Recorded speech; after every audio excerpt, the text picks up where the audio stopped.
Bueno, muy bien, ¿qué tal? Vamos a comenzar con esta unidad introductoria que trata sobre fundamentos de psicopatología. Eh, en esta unidad nos vamos a ocupar de hablar del concepto de psicopatología, cuando se consideran problemas psicopatológicos.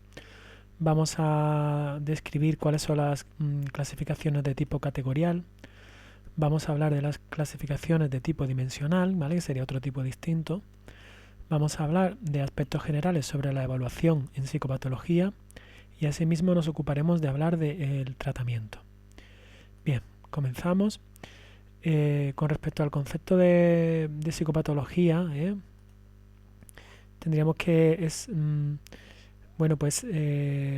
hace referencia a todas aquellas situaciones en las que una persona en general, pues, digamos, experimenta una situación personal o relacionada también con el contexto en el que se desarrolla. Y esta situación pues tiene una serie de características que van a significar que su conducta, sus emociones, sus pensamientos o sus relaciones o su desarrollo se va a distanciar, bien sea en términos cuantitativos, por ejemplo, digamos la inteligencia, ¿vale? El coeficiente de inteligencia, pues un coeficiente de inteligencia bajo se está distanciando cuantitativamente en cantidad de un comportamiento normativo, ¿vale? De lo que se considera que se toma como referencia pues para la inteligencia media, para la inteligencia promedio, ¿vale? Pero un comportamiento también se puede distanciar de lo normativo, de lo que se considera como referencia, mm, no ya en lo cuantitativo, sino también en lo cualitativo, en cualidades. Este sería, por ejemplo, el caso de una persona con esquizofrenia que tiene alterada, por ejemplo, la percepción, su pensamiento, en el sentido de que puede tener alucinaciones, ideas delirantes, ¿vale? Son solo unos ejemplos, ¿no? En definitiva, la idea es que tanto el distanciamiento cuantitativo como cualitativo de lo que se considera un comportamiento normativo o normalizado, siendo este comportamiento normativo el que se toma como referencia, ¿vale? Pues entraría dentro de la psicopatología todo lo que se aleje de dicho comportamiento normativo, bien sea en términos de cantidad, ¿vale? Bien por menos o por más, y también en términos de cualidad, que la cualidad de las diferentes funciones, la percepción, la memoria, la atención, pues por ejemplo que estén distorsionadas o alteradas. Bien, ¿y de dónde se toma ese comportamiento normativo como referencia? ¿De qué depende que un comportamiento normativo se tome como, eh, sea tal cosa, sea normativo? Bueno, pues depende, o lo que determina que una conducta sea normativa o no normativa, puede depender de factores socioculturales. Es decir, algo que es normal o habitual en una determinada cultura, pues en otra cultura puede ser extraño, puede ser considerado como algo inadecuado o impropio, ¿vale? También, por ejemplo, en cuanto al género, pues la sociedad puede determinar que, por ejemplo, los niños es más esperable determinados comportamientos en niños y en niñas pues sea más esperable otro tipo de conductas. Por ejemplo, que los niños sean más agresivos o tengan más conducta, más actividad motora, por ejemplo, que las niñas, ¿vale? La edad también es muy importante, ¿vale? Es un niño muy pequeño que se hace pipí, pues nadie pensaría que tiene un trastorno. Sin embargo, si hablamos ya de un niño de 8 años, pues ya nos estamos alejando de algo que sería normalizado. También el funcionamiento adaptativo de esa persona, pues quiere decir que cómo se desarrolla, que si puede estar adaptado a las exigencias de su entorno. Pues, pues por ejemplo, dependiendo de cómo se adapte a la vida familiar o a la vida social o al contexto académico, en que haya la ausencia de problemas o no, pues podrá adaptarse mejor o peor al contexto de la familia, de la sociedad o del mundo académico, ¿vale?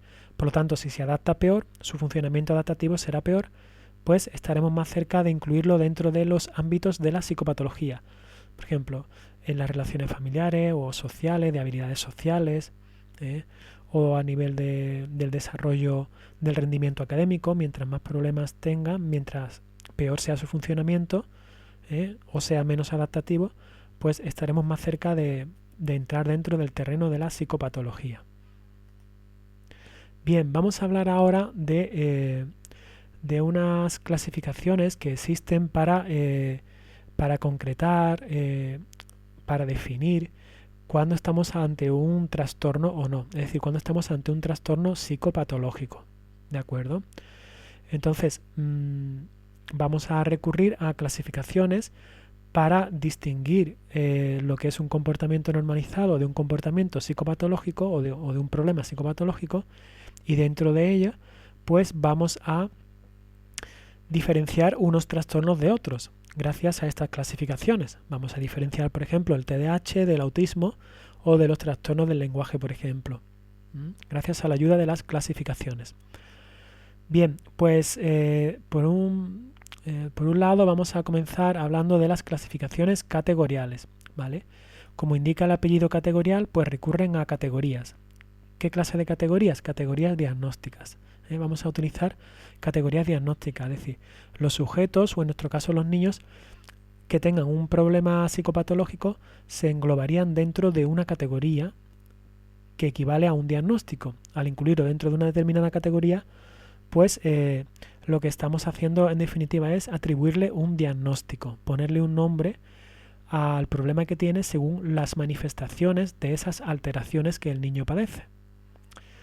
Bien, pues existen diferentes clasificaciones categoriales, y existen diferentes clasificaciones categoriales porque hay distintas organizaciones internacionales que se ocupan de este tema, ¿vale? Entonces cada una pues ha elaborado sus propias clasificaciones. Por un lado tendríamos la clasificación del Grupo para el Avance de la Psiquiatría. Por otro lado tendríamos la clasificación internacional de enfermedades, o CIE, que está elaborado por la Organización Mundial de la Salud, ¿vale? Que habitualmente cada cierto tiempo van renovando su clasificación y la van editando en un manual que es consultado por muchos profesionales de la salud mental en el mundo. Y de la misma manera ocurre algo parecido al Manual Diagnóstico y Estadístico de los Trastornos Mentales, o DSM, que es un manual que está elaborado por la Asociación Americana de Psiquiatría y en realidad es el manual más seguido a nivel internacional, ¿vale? Y por otro lado tenemos una clasificación específica para la infancia que se denomina Clasificación Diagnóstica de la Salud Mental y los Trastornos del Desarrollo de la Infancia y la Temprana Niñez, ¿vale? En el ámbito de los 0 a 3 años. Y con esto pues habríamos dado un repaso a las categorías, a las clasificaciones categoriales más utilizadas, ¿vale? Siendo la más seguida, como hemos dicho, la DSM, que tiene su propio apartado referido a los trastornos de la infancia y la adolescencia. Vamos ahora con el segundo tipo de clasificaciones, vamos a seguir hablando de las clasificaciones categoriales, poniendo unos ejemplos hemos hablado de diagnósticos, que esas categorías diagnósticas que nos sirven para identificar los posibles trastornos psicopatológicos que puedan tener las personas, o más concretamente los niños en nuestro caso. Como ejemplo de estas categorías diagnósticas podemos encontrar trastorno del desarrollo intelectual, retraso global del desarrollo, trastorno del espectro autismo, ¿vale? Aquí entraría pues las diferentes manifestaciones o variantes del autismo, los trastornos de la comunicación y del lenguaje, del habla, de la expresión, de la comprensión, los trastornos del aprendizaje específicos pues de la lectura, del cálculo, de la escritura, los trastornos de las habilidades motoras, la psicomotricidad fina, la psicomotricidad gruesa, la coordinación motora, trastornos por déficit de atención, ¿vale? El famoso TDAH, o el comportamiento perturbador, comportamientos disruptivos, de transgresión de normas graves, etc. También entrarían los trastornos de la ingesta y de la conducta alimentaria, la conducta de pica, ¿vale? El trastorno por rumiación, etcétera. También estarían los trastornos de la eliminación, de problemas del control de los esfínteres. Así tendríamos la enuresis y la encopresis. También dentro de los trastornos psicomotores tendríamos los tics, ¿vale? Tics de diferentes tipos, el síndrome de la Tourette, ¿de acuerdo? Y bueno, y todos aquellos trastornos que afecten a la infancia, que provoquen un problema adaptativo y hagan sufrir al niño y a su entorno, pero no estén englobados en ninguno de los trastornos anteriores, pues podemos incluirlos en una categoría de otros trastornos de la infancia, la niñez o la adolescencia. Bien, pues ahora sí hablamos del siguiente tipo, que serían las clasificaciones dimensionales, ¿vale? Estas serían distintas de las categoriales. Las clasificaciones dimensionales se obtienen a partir de el estudio en una gran población de personas de características psicológicas y conductuales en general, y a partir de cuestionarios, de pruebas de evaluación, y se han aislado las más significativas, las que proporcionan mayor información, que son más relevantes. Aquellas dimensiones de la conducta que proponen estas clasificaciones están, por un lado, la dimensión de ansiedad. Es decir, sería un continuo, como vemos aquí, ¿vale? Que estaría entre lo menos ansioso y lo más ansioso, ¿vale? Había un extremo, un continuo entre dos polos dicotómicos, ¿vale? En cuanto a la atención, igual, entre la ausencia de problemas en el comportamiento, en la función de la atención, y en el otro extremo tendríamos la presencia de muchos problemas o alteraciones. Y al igual sucedería en la conducta que tiene que ver con las agresiones, ¿vale?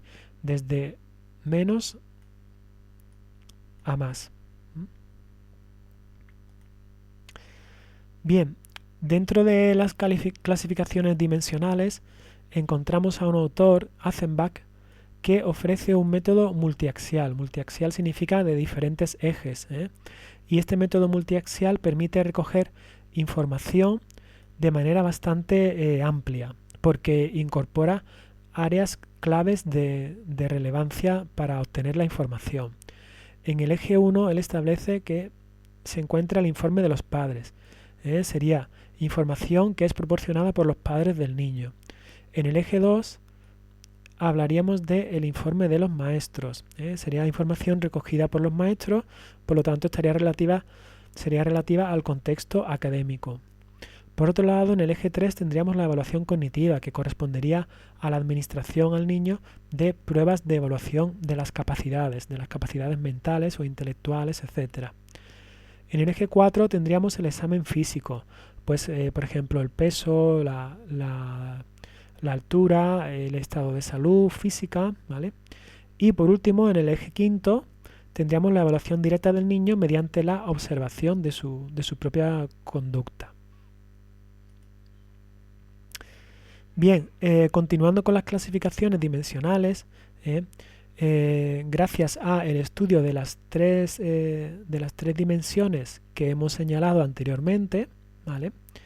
Se han agrupado a su vez dos tipos de categorías que nos ayudarían a explicar buena parte de los trastornos que se pueden producir y en nuestro caso en la infancia.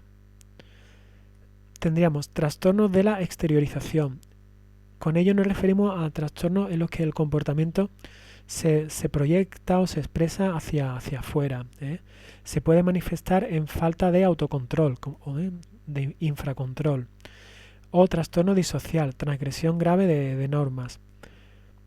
Peleas, rabietas, oposicionismo, es decir, pues conducta de desobediencia o destructividad. Al contrario, tendríamos en la segunda categoría los trastornos de la interiorización. Aquí la conducta o el flujo de actividad se volcaría hacia adentro, ¿vale? Serían niños con un grado de control de sí mismo muy elevado. Se mostrarían muy retraídos, ¿vale? Hacia adentro, con ansiedad, introversión, inhibidos, y también, pues aquellos que también incluiríamos aquí, los niños deprimidos, tristes, tristes ya cuando supone un problema, ¿vale? No la tristeza común y corriente que todos podemos sentir en algún momento. Bien, pues de estas dos categorías originarias que hemos comentado, exteriorización e interiorización, se derivan tres síndromes, ¿vale? Uno que sería, ya cuando hablamos de síndrome, estamos hablando ya de problemas diagnosticables, de problemas ya psicopatológicos sin dejar lugar a dudas. Tendríamos por un lado el síndrome de interiorización, que podría a su vez venir representado por bien retraimiento, niños retraídos, sintomatología somática, es decir, expresar problemas psicológicos a través del cuerpo, mediante quejas corporales de dolor, de problemas de percepción de dolorosas, dolor de cabeza, de dolor de tripa, vómitos, ¿vale? Debido a situaciones emocionales, y también ansiedad y depresión, ¿vale? También entrarían dentro de manifestaciones de ansiedad o estado de ánimo deprimido, entrarían dentro del síndrome de interiorización. En segundo lugar, el síndrome de exteriorización podría venir caracterizado o podría venir representado por un lado o bien por conducta delictiva, transgresión grave de normas fundamentales de la convivencia, y también conducta agresiva, ¿vale? Agresión hacia personas, hacia bienes materiales o hacia animales, ¿de acuerdo? Y en tercer lugar, el tercero de los síndromes sería el mixto, es decir, que contendría elementos tanto del primero como del segundo. ¿En qué se traducen o por qué vendrían representados? Pues por problemas de adaptación social, problemas sociales o de integración social, problemas en el pensamiento, problemas a la hora de gestionar su conducta, de orientarla a conseguir objetivos, a adaptarse, a seguir normas, a seguir los procesos para alcanzar metas, ¿vale? A conducirse, y a tener un grado de autonomía. Y también, por otro lado, problemas de atención, ¿vale? Dificultad para concentrarse, distraibilidad, el no acabar tareas que empieza, etcétera. Bien, entramos en el punto 4, la evaluación, que consiste, la evaluación sería un proceso, ¿vale? Un proceso gradual que se establece en diferentes fases, ¿vale? Entonces iríamos desde la detección hasta la valoración, pasando por la identificación, ¿vale? Bien, la finalidad es recopilar información para establecer, si es que lo hay, el tipo de problema, e incluso plantear toda la información posible que sea de ayuda para llevar a cabo el tratamiento. Vamos a verlo con más detenimiento. Cada una de estas fases, la detección o screening, que sería, bueno, pues detectar lo más rápido posible. Esto de lo más rápido posible es importante porque mientras antes se detecte el problema y más pronto se intervenga, pues el pronóstico futuro del curso de ese trastorno pues será más favorable.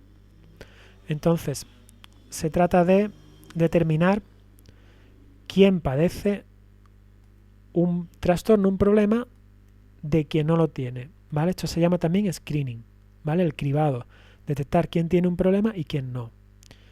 Ello nos lleva al segundo paso. Cuando detectamos que alguien puede tener un problema, consta el siguiente paso, el de identificar qué problema puede ser. Es decir, si ese problema coincide con los criterios para tener un diagnóstico de trastorno psicopatológico, ¿vale? Entonces ese sería el segundo paso, ver si le corresponde un diagnóstico establecido.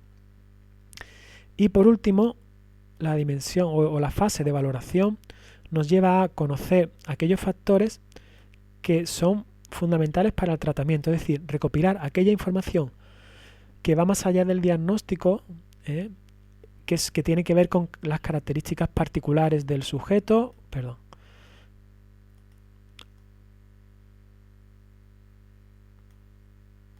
las características particulares del sujeto y también de su contexto, ¿vale?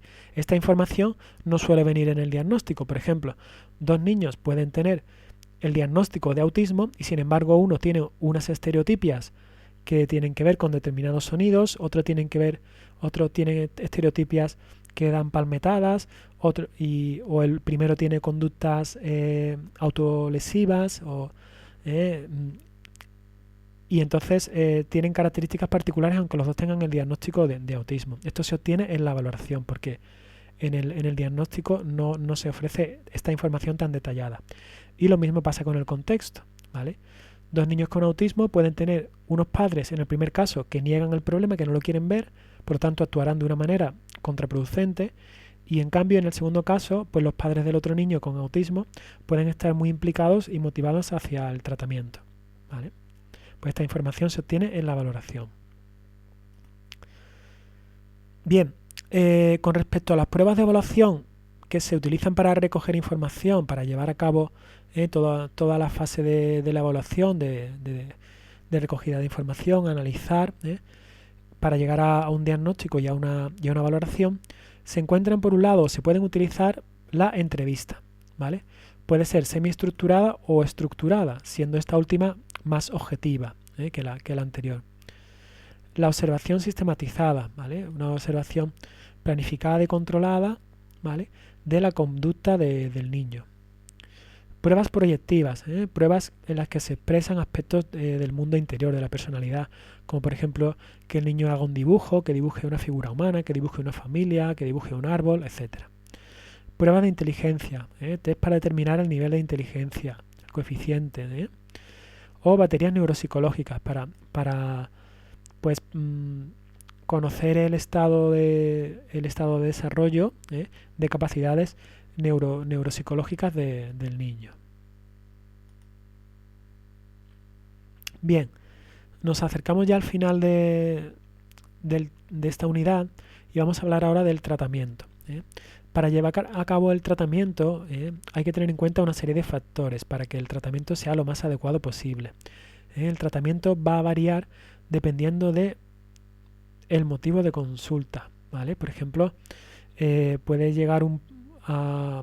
pedir consulta para un problema psicopatológico unos padres de un niño que en realidad a lo mejor hay más de problema en los padres, en su comportamiento, porque son padres excesivamente preocupados o excesivamente sobreprotectores, ¿vale? Entonces, depende del motivo de consulta, así se va a encauzar el tratamiento de una manera o de otra.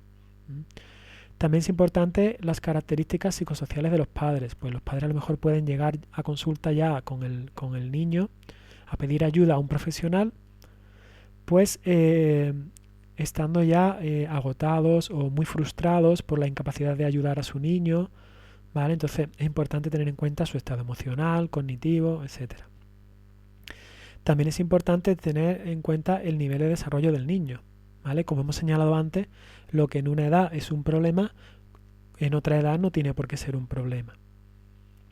Es importante también tener en cuenta la perspectiva del niño, es decir, si el niño pues puede afrontar la terapia, si puede participar en la terapia, si tiene suficiente, o podemos contar con un suficiente grado de motivación hacia participar en la terapia o en la intervención en general. Y por último, pues el terapeuta o la persona que intervenga tiene que tener flexibilidad para adaptarse a cada circunstancia más allá de aspectos puramente teóricos.